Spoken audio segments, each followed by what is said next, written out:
Lego Star Wars, the video game, undoubtedly changed it all, and paved the path that all future games would take. And wait a minute, this sounds just like the last video. Which, if you haven't seen it, I suggest you should go check it out. You don't have to for this video, but I would really appreciate it. Unlike last video, when I got all the achievements for the console version of Lego Star Wars the video game, I'm going to be taking a look at the Game Boy Advance port of this game, and hopefully answering the same question of, is this game actually good? And spoiler alert, it's not that good. So the question now is, how bad actually is this game? So let's see if we can get this answer after I get every single achievement for Lego Star Wars the video game on the Game Boy Advanced. Before getting into this achievement hunt, there are a couple of changes I'd like to go over. The first one obviously being that the game looks like this, which I don't think I need to elaborate more on. The second one being that this game doesn't have a cutscene at the beginning and end of each level like in the console version. There are cutscenes for this game, but they're used very sparingly, and when they're used, it's just a slideshow of images that were made specifically for this game. Instead, for the most part, the game uses these cinematic camera pans during gameplay to try and explain what's supposed to be happening, which could be a bit confusing at times when you completely change locations in between levels. One of the biggest changes in this game though is the way that the health system works. If you take a look at the top left, you'd see two things related to the player.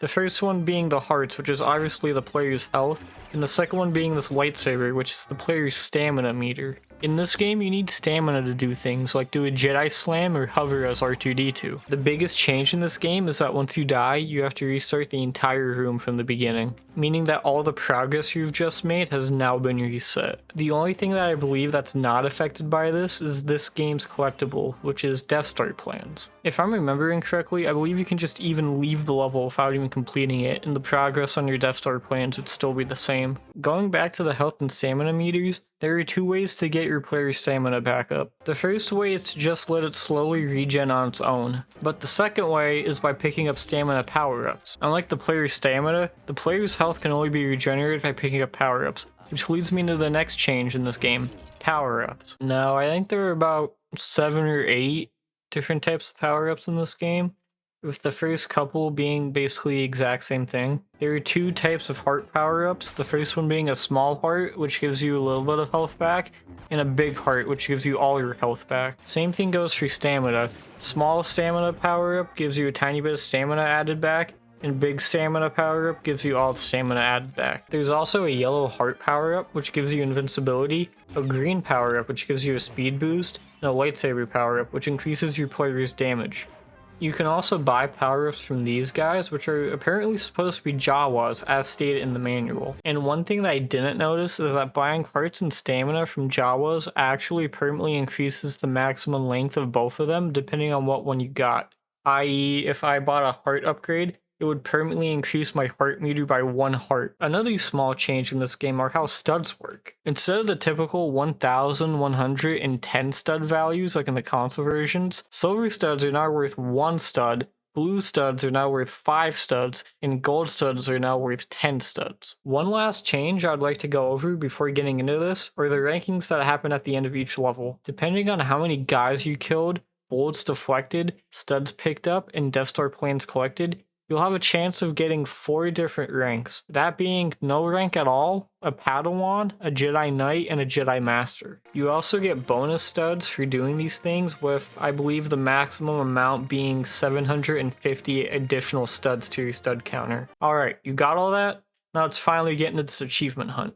Rewinding a bit, we start off the first level, episode 1, as Obi-Wan Kenobi.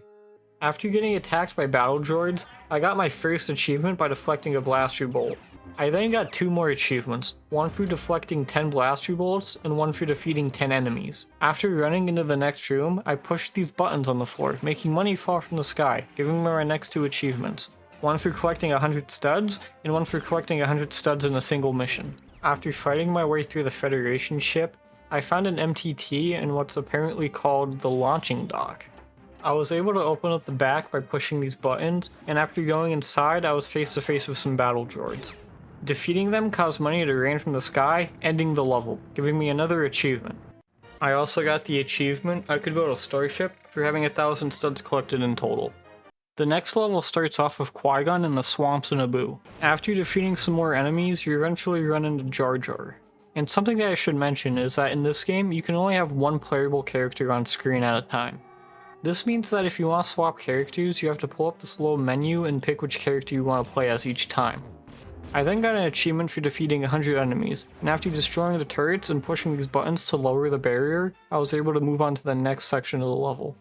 After using the force on these boxes to lower a barrier, I eventually found the underground city, ending the level and giving me another achievement. The next level starts off with the Queen not looking very queen-like, and that's simply because a lot of characters in this game who reappear use the same model throughout the entire game, and that becomes very clear in episode 3 when there's Padawan, Obi-Wan, and Anakin fighting each other.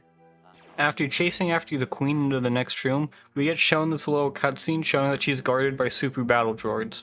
I then ended up running into green super battle droids, which to my knowledge aren't even a thing in Star Wars, which means we're not allowed to have episode 3 Anakin or Obi-Wan just because the developers decide to pull something out of their ass.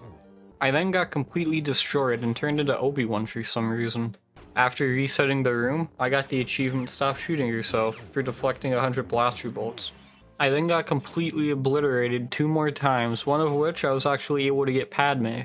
Eventually, I was able to successfully rescue Padme and make it to the final section of the level, the Naboo hangar. This section requires you to save these 5 Naboo pilots. Doing so will end the level, giving us another achievement. The next level starts off in the dunes of Tatooine, and we see Qui-Gon trying to live from Tusken Raiders. Using the force on this panel, it somehow spawns in a land speeder, and using the force on that lets us cross this gap. The game also shows this very useless cutscene of Darth Maul for some reason. After that, we must save R2-D2 from some Tusken Raiders, which lets us swap to him upon doing so. I then just barely avoided getting killed before speaking to Watto, ending this section and skipping over the whole Padre subplot as a whole. We then need to use R2-D2 to fly across this gap from before, allowing us to run into Obi-Wan before he just quickly zooms on out of there. The game then has another pointless cutscene with Darth Maul before ending the level, giving us another achievement. The last level of episode 1 starts off in the end section of the second level, which isn't the last time this game is going to reuse sections from previous levels. It becomes really repetitive later on, but my guess is that the developers do this to try to save memory. After looking death in the eyes, I just barely made it to the end of this section, after which the game shows this mid-show cutscene of Anakin flying to the Trade Federation ship. The next section has you destroying 30 battle droids, and after doing so, the game shows Anakin blowing up the Trade Federation ship. This causes all the battle droids to explode, which the game then allows you to run around and collect studs for 35 seconds. After the timer runs out, you then get to play as Obi-Wan, where you can see Qui-Gon chasing after Darth Maul. Catching up to them, however, is futile, since Darth Maul eventually stabs Qui-Gon, allowing us to enter our first boss fight of this game. I just spammed force push and the attack button, defeating him in probably like 30 seconds, giving me the final story mode achievement for episode 1. Episode 2 is a very interesting one, since it shows episode 2 Obi-Wan in this photo, which he's not even in this game at all, and it also shows Jango Fett and the clones, who don't even make an appearance at all in these story levels. Episode 2 starts off probably like 30 to 40 minutes into the film, where it shows Anakin having a nightmare about his mom on Tatooine. Now, this level is basically just a copy and paste of the first Tatooine level, with just a couple of minor changes. For starters, saving this pilot for whatever reason spawns the land speeder this time. You use the land speeder to get across this gap the exact same way as the first time, and the next section is once again the exact same from the first level. It even has Watto in the exact same spot, meaning that he probably has not moved in 10 years. After Watto tells us that he sold our mother, we finally get some new content where we have to fix 5 moisture farmers for Owen Lars before he tells us anything about Shmi. He then tells us that she was taken by Tusken Raiders, and then we see this cool cutscene of Anakin going to the Tusken farm, eventually finding his mother and having her die in his arms, just like in the movie. The game then allows us to play through the slaughter of the Tusken Raiders. And after killing enough, the game then plays happy Star Wars music before ending the level, giving us another achievement. The next level starts off with Obi-Wan already in the droid factory, with no explanation whatsoever of why he's there. There's not really much to say about this level, besides the fact that everything looks the exact same. After running around for a bit, Obi-Wan then gets captured by Count Dooku, which actually is a very important detail to remember for the next level. The last level, episode 2, starts off with Padme in one of the smelting buckets and Anakin's hand welded to the floor, leaving R2 no choice but to go save them. I then ran into a problem where I didn't have enough stamina to fly up here, which was kind of annoying.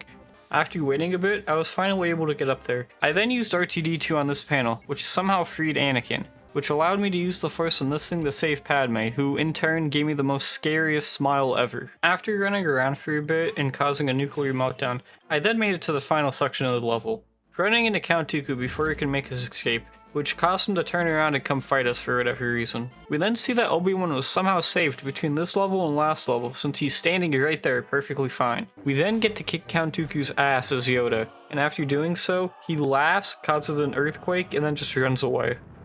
For whatever reason in the cutscene, we see Anakin's arm cut off, which just clearly did not happen at all during the fight.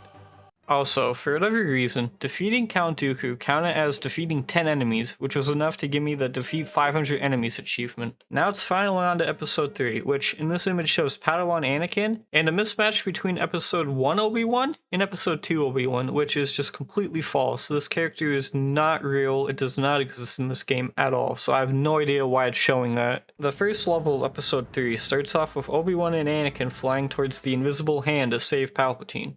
And just like what the picture from a couple of seconds ago advertised, you get to play as Episode 2 Anakin throughout the entire story of Episode 3. After doing some elevator shenanigans with R2-D2, you then make it to the next section, where you have to push 5,000 buttons on the floor in sequence to lower the barrier and get to the next section. We finally run into Palpatine, and we have Obi-Wan in our party for some reason when he was not there throughout the entirety of all the other sections. Count Dooku then pops out, and it was kind of pointless to mention that whole Obi-Wan part, because he falls through the exact same trick again, making it so that we can only play as Anakin in this section. After kicking Count Dooku's ass again for the second time in a row, we finally get to kill him this time. We then get to see Count Dooku die again before ending the level, giving us another achievement. The game then skips past Utapau for now, leaving us with the first Kashyyyk level where we have to save 5 clone troopers. Doing so will make them use these control panels, lowering the barrier and allowing me to get to the next section. After hitting this button and using the Force on this wheel, you reach the section where there's the platforms and huts and shit in the trees. And after running around in what seems like circles for a long time, you eventually run into a hut that ends the level, giving me another achievement. We then jump to Obi-Wan, who's on Utapau looking for General Grievous. Eventually, we have to go save R4, who actually survives the Battle of Coruscant in this version. Doing so allows us to play as her, using her to hack this console and blow up these turrets. After going into the next section, you just kinda run around as Obi-Wan until you find General Grievous. Doing so initiates a fight, which obviously Obi-Wan comes out on top. You then get presented with the sick shot of Obi-Wan shooting Grievous. The second Kashyyyk level starts off with you inside one of these huts, and I kid you not, you have to go through about like 10 of these before you actually get outside. You eventually run into clone troopers who get the Order 66 message and begin to turn on you. There's not really much to say about this level besides the fact that you're going backwards, but this time with clone troopers attacking you. In the end room, you have to use the Force on these 4 objects, lowering the barrier, letting us leave. The next level is basically the exact same story where you have to backtrack until you reach this cave section. After doing some parkour, I used the Force on this thing, lowering this barrier and allowing me to escape. The final level starts off with Anakin force choking Padme and then running away like a little bitch. You then have to chase after him and do some parkour while avoiding the lava. There's even parts where the floor starts to crumble after you stepped on him. You eventually end up catching up to Anakin where you have to fight him for the first time in this level. After doing a decent amount of damage, he runs away and the chase continues. You then face Anakin for the final time, defeating him, and finally completing his transformation as Darth Vader. After watching an unskippable cutscene, now it's finally time to do free play. But before doing so, let's talk about the way free play works. So instead of unlocking a character after you beat a level, you have to buy them, even if you already played as them in a story level. On the bright side, or the not so bright side as you'll see later, I get an achievement for every single character I unlock. One thing I should mention is that free play in this game is a bit different, as in, you only get to pick one character for your free play roster. Meaning that it would be the one character that you picked along with the character that you have to play as in that level in story mode. Keep that fact in mind because it becomes very important later on. There's not really much to say about free play, so I'm just going to rapid fire through all the achievements I have left. Starting off, I got a few achievements for buying Qui-Gon, Jar Jar, and R2. I then got the achievement I could build a Death Star for collecting 10,000 studs. And after collecting the last Death Star plan in episode 1, I got the achievement, all part of the plan, which means that episode 1 was now fully complete.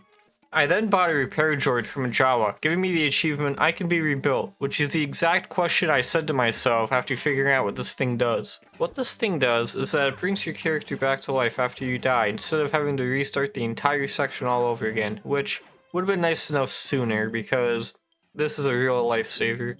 After getting the final Death Star plan in episode 2, finishing that off for good, I was able to get the achievement Stop Killing Yourself for reflecting 500 blaster bolts. I then unlocked Darth Vader, Padme, Anakin, R4, and Obi-Wan, giving me an achievement for unlocking all those characters. I'm pretty sure this was the level I was talking about when I mentioned that you can only pick one character in free play, because I believe that there's a mini kit that requires you a completely different character that you already have, meaning that you have to play this level twice to get all the mini kits. I then got the final Death Star plan in episode 3, not only giving me the achievement for collecting all the Death Star plans in episode 3, but acquiring all the Death Star plans in every single level as well. I then bought Darth Maul, and after a bit of grinding, I was finally able to get Count Dooku, a Clone Trooper, Yoda, Chewbacca, a Tusken Raider, and finally Jango Fett, giving me my final achievement. Now, the question is this game really worth it? And the answer is really up to you. I wouldn't recommend 100%ing the game since it took a really long time to get everything, but I would definitely recommend playing through the story mode and getting some experience with the game at least once. So yeah, that was LEGO Star Wars the video game for the Game Boy Advanced, and if you liked this video, then maybe consider liking and subscribing, and comment down below what you would like to see next. And in case I don't see you, Good afternoon, good evening, and good night.